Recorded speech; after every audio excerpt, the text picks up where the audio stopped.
ক্রয় সূত্রে এই ভবনের মালিক পীর সাহেব চরমোনাই, ইসলামী আন্দোলন বাংলাদেশ। এই বিল্ডিং এটা ক্রয় করা হয়েছে। এটা পরবর্তীতে ভেঙে 20 তলা ভবন করা হবে।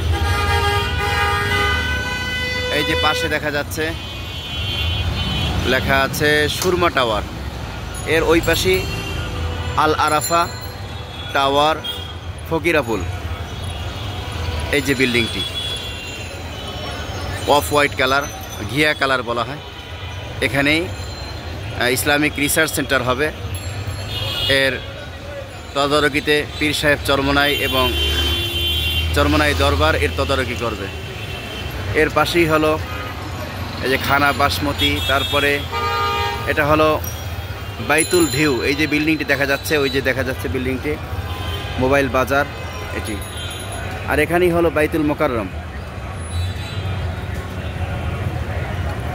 এটা চেনার জন্য এই যে বিল্ডিং, এই বিল্ডিং পীর সাহেব চরমোনাই লেখা আছে যেটি, এটি চেনার জন্য সহজ পন্থা হলো যে বঙ্গবন্ধু স্টেডিয়ামের উত্তর গেট দিয়ে সোজা যখন আসে, অর্থাৎ যেই রাস্তাটি বাইতুল মোকাররমের পূর্ব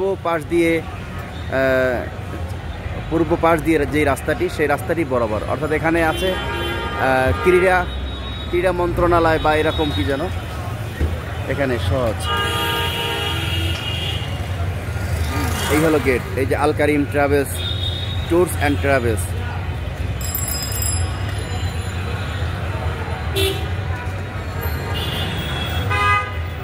এটাকে পুরানা পল্টন বলা হয়। ও আচ্ছা, এটা হলো জাতীয় ক্রীড়া পরিষদের উত্তর পার্শ্বে এই জায়গায়। এখানেই বিভিন্ন সময় সমাবেশ হয়ে থাকে।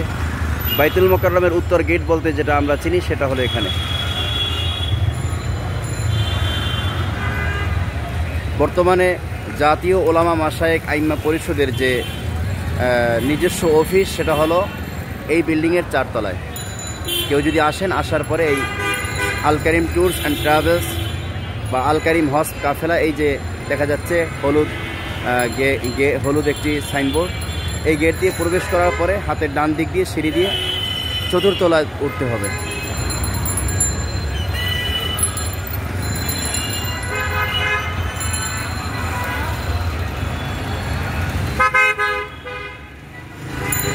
কেউ যেন আবার ভুলে এই অফ হোয়াইট কালারে না যায়, বরং এইটি যার সাইড দিয়ে সুরমা টাওয়ার। এই সুরমা টাওয়ারের পাশে যে বিল্ডিংটি বর্তমানে 1, 2, 3, 4 তলা আছে। এই 4 তলায় 4th তলায় হলো ওলামা মাশায়েখ আইম্মা পরিষদের অফিস। স্বাভাবিক মিটিং এখানে বসেই হয়, তবে যদি সংখ্যা বেশি হয়ে যায় সেক্ষেত্রে ইসলামী আন্দোলন বাংলাদেশের যে হেড অফিস, কেন্দ্রীয় কার্যালয় 55 পুরানা পল্টন নোয়াখালী টাওয়ারের 3য় তলায় হবে।